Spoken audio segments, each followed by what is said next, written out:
Oh, it looks like my hair is before dawn. It's I'm not sure what's going on. Anyway, we're talking about this.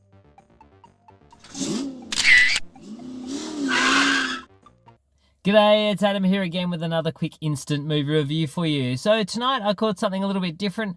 A film called Before Dawn. This is an epic retelling of some of Australia's most significant triumphs during World War I. So we're sort of talking 1917, 1918, based on authentic diaries. So this tells the story basically of Jim Collins, played by Levi Miller. He's a young man from the outback who joins the ANZACs to fight on the Western Front with the hope of making a difference. You know, he leaves behind his family-run sheep station and says, "Ciao, I know you don't want me to go, but I'm going. Bad luck." And it all starts to take its toll on Jim quite heavily, leaving him with a big sense of guilt. And his redemption sort of comes through some quite pivotal moments during the war and around the people around him. So this is sort of I guess kind of, you know, some of those untold stories of the ANZACs. You know, we sort of feel like Gallipoli was one of the big moments for the ANZACs and kind of a crowning moment that we always refer back to, particularly during ANZAC Day.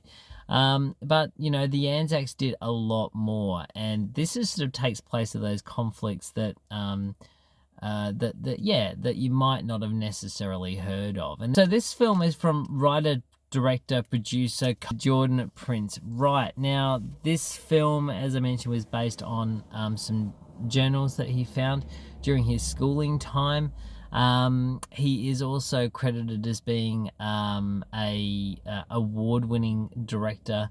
I think during 2014 he won this big award. He has constructed his own production company that is doing some pretty big things over in WA. So huge kudos to him. This is a massive undertaking. The amount of producers behind this film and executive producers, you know, including some businesses like Bunnings and so on and so forth, you know, really have put their hands in their pockets and helped Jordon out with this film. You know, he's had some great feedback from the RSL and returned veterans.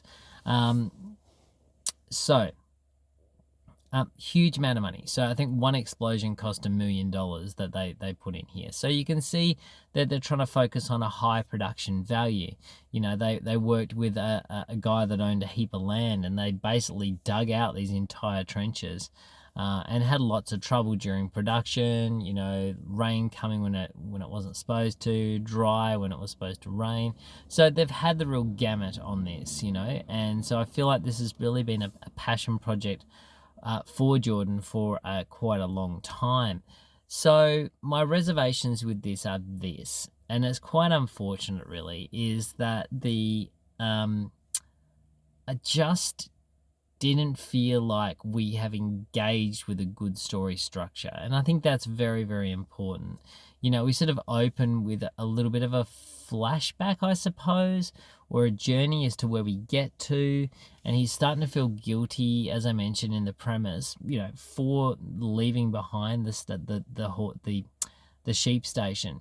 But for me, I didn't really get any reason why he would be guilty. There was nothing there that really shone out at me, you know, and no really happy times that he was going to be missing out on. So that to me sort of took everything out of the equation a little bit. Also, they spent a lot of time making these big trench sets. But what I would have loved more than anything is to step out of them for a little bit. Let's see what's on the other side. I know it's dangerous because there's people who are probably going to try and shoot you. But even a flashback as to what things were like when they first came into the Army Corps. You know, a little bit of that background. You know, how they toughened them up to be what they were.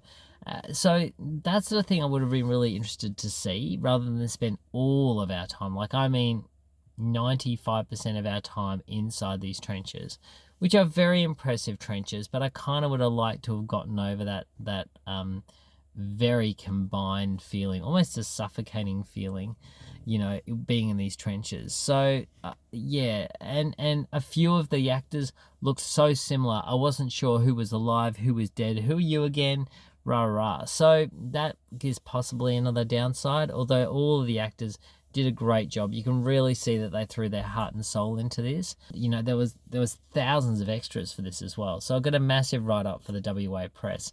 But yeah, my few little reservations are around story structure, which I think probably could have given a little bit of a beat to, and maybe some more of that regional country stuff would have been really good as well. But overall, a really top effort by Jordon, and I'm really looking forward to seeing what he does next, and I hope it's as poignant as this film. So Before Dawn, I would probably give a 6.5 out of 10. Before you go, why not comment below and let me know your favourite Australian war-orientated film. I can think of one straight off the top of my head, Break a Morant. That's one of my faves. So why not comment below, let me know, and don't forget to subscribe, and I will see you all next time in my car.